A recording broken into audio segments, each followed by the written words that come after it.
It started with a scream that echoed across the quiet marina. Workers came running as an old wooden sailboat, untouched for nearly 20 years, suddenly shifted on its supports and nearly collapsed into the water. Standing frozen on the dock was one of the youngest CEOs in the city, staring at the weathered vessel that had belonged to her late father. Everyone believed the boat had been abandoned because it was worthless. Everyone was wrong. The man she had just hired to restore it would uncover a secret that would rewrite an entire family's history.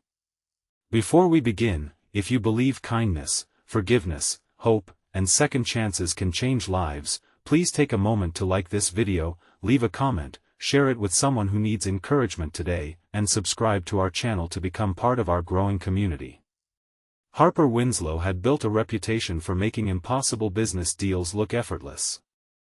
At only 36, she had transformed her father's struggling marine manufacturing company into one of the most respected businesses on the East Coast. Investors admired her discipline. Employees respected her fairness. The media called her brilliant. Yet every afternoon, after leaving her office, she drove to the same quiet marina where an aging sailboat rested beneath faded canvas covers, gathering dust beneath the warm afternoon sun. The boat was named Evergreen. The letters had nearly disappeared beneath cracked paint, but Harper refused to repaint them. She had refused every offer to sell it. Collectors had made generous bids. Museums had expressed interest because the handcrafted vessel represented an older era of American boat building. Friends questioned why she spent thousands of dollars every year simply storing a deteriorating boat she never sailed. The truth was painfully simple. Her father, Theodore Winslow, had died while restoring Evergreen. He had suffered a heart attack before finishing the project. Harper had arrived too late to say goodbye. The unfinished boat became the last place she had seen him alive. For 17 years she could never bring herself to finish what he had started. Until now. The company had recently launched a community restoration program that hired skilled craftsmen who had fallen on difficult times. Harper wanted someone experienced but overlooked.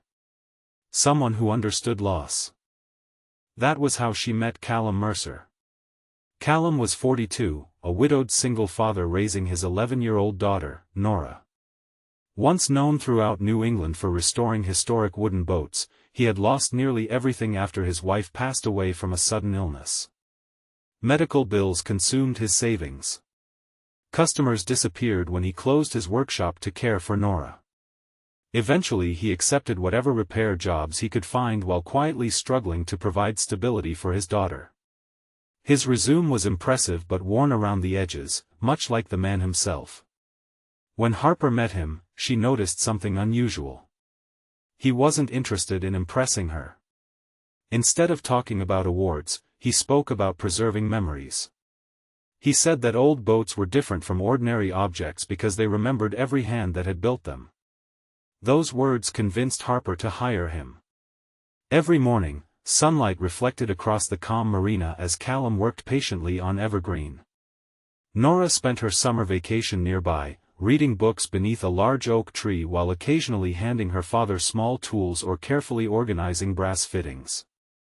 Employees quickly grew fond of the quiet little girl whose cheerful smile brightened every afternoon. Harper often watched from a distance. She admired how Callum treated every damaged piece of wood with respect instead of frustration. He never rushed. He never complained. One afternoon, while removing a section beneath the captain's cabin floor, his hammer struck something that didn't sound like wood. It echoed with a hollow metallic ring. Curious, he carefully removed several aged boards. Hidden beneath decades of dust was a narrow steel compartment built directly into the frame. There was no lock. Only an engraved brass plate. For whoever learns the truth. Callum immediately stopped working. He knew this wasn't simply part of the boat. When Harper arrived later that afternoon, he quietly led her inside.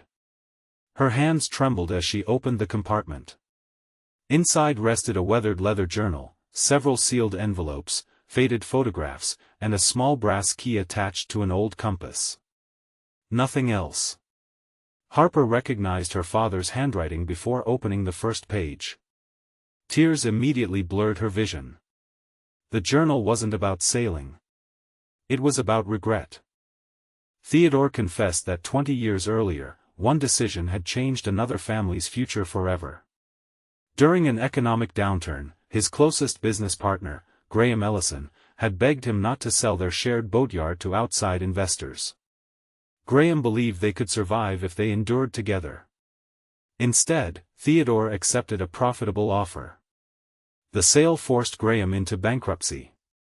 Unable to recover financially, Graham moved away with his young son.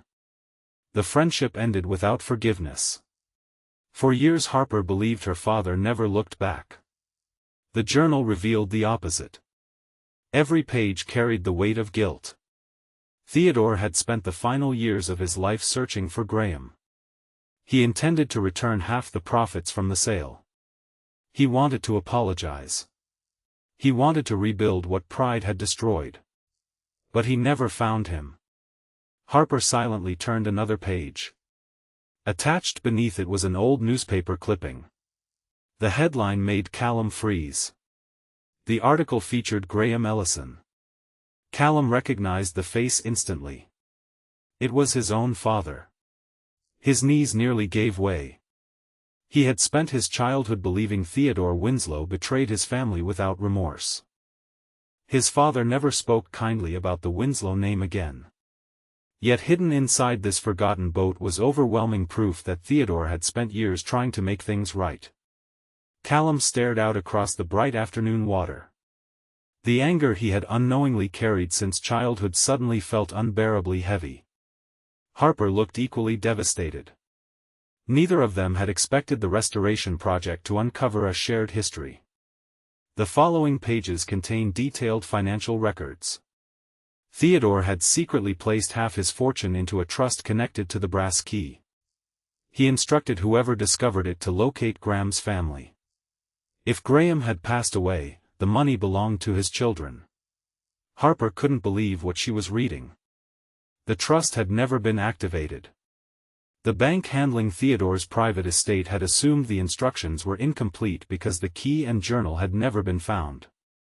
Everything had remained untouched, including millions of dollars. Callum immediately shook his head. He hadn't restored the boat expecting wealth. He wasn't interested in revenge or compensation. He simply wanted to finish honest work. But Harper insisted. The money represented her father's final wish. Ignoring it would betray the very redemption Theodore had desperately sought. Several weeks later, legal experts confirmed every document. The trust remained valid. Callum and his late father's estate became rightful beneficiaries. News spread quietly throughout the marina. Some expected lawsuits. Others predicted conflict between Harper and Callum. Instead they witnessed something entirely different. Harper publicly acknowledged her father's mistake without trying to excuse it. She admitted that success built upon someone else's suffering always leaves a wound that money alone cannot heal. Callum responded with equal humility. He explained that carrying inherited bitterness had quietly shaped his own life for decades. Discovering Theodore's journal didn't erase the past. But it restored something even more valuable. The truth. With the trust funds, Callum refused to buy luxury cars or expensive homes. Instead he reopened his father's original boat restoration workshop under its historic name. He hired struggling veterans, unemployed craftsmen, recovering addicts rebuilding their lives, and parents searching for second chances. The workshop quickly became known not merely for restoring boats, but for restoring people. Harper visited often. Not as a CEO. As a friend. She volunteered alongside employees, sanding wood, painting hulls, and listening to stories she previously would have been too busy to hear. Nora loved every moment. She finally watched her father smile the way he used to before grief entered their lives. One warm afternoon nearly a year later, Evergreen rested fully restored beside the dock. Its polished wood reflected golden sunlight. Its sails stood proudly against the blue summer sky. The faded letters had been carefully preserved rather than replaced. Harper wanted the boat to remember where it had come from. A community celebration filled the marina with laughter, music, and grateful families whose lives had changed because one forgotten secret had finally been uncovered. Before the ceremony ended, Harper placed Theodore's journal inside a glass display within the workshop. Beside it rested a simple plaque. It read that the greatest inheritance anyone can leave behind is not wealth, but the courage to admit when they were wrong and the determination to make it right, even if someone else must finish the journey. Many visitors paused before that display with tears in their eyes. Parents held their children's hands a little tighter. Old friends made long overdue phone calls. Brothers who had not spoken for years found reasons to reconnect. Because everyone carries some unfinished story. Some hidden compartment inside the heart waiting for someone brave enough to open it. Before this story comes to an end, leave a meaningful comment sharing one person you believe deserves forgiveness, gratitude, or a second chance. Your words may encourage someone else who is quietly carrying a burden they have never spoken about. As the afternoon sun settled gently across the peaceful harbor, Evergreen sailed once more, not as a monument to regret but as a living reminder that broken histories do not have to define future generations. Harper finally found peace with her father's memory, not because he had been perfect, but because he had spent his final years trying to become better. Callum discovered that forgiveness is not forgetting pain but refusing to let pain become an inheritance passed from one generation to the next. Nora grew up believing that kindness is strongest when it arrives after disappointment, hope shines brightest after heartbreak, and second chances are often hidden in the places everyone else has given up on. If this story touched your heart, please like this video, leave a meaningful comment, share it with someone who needs hope today, and subscribe to our channel so you never miss another emotional journey. May we all have the courage to repair what has been broken, the humility to ask for forgiveness when we are wrong, and the wisdom to remember that the greatest treasures are often not hidden inside old boats or forgotten boxes, but inside hearts willing to choose compassion over resentment.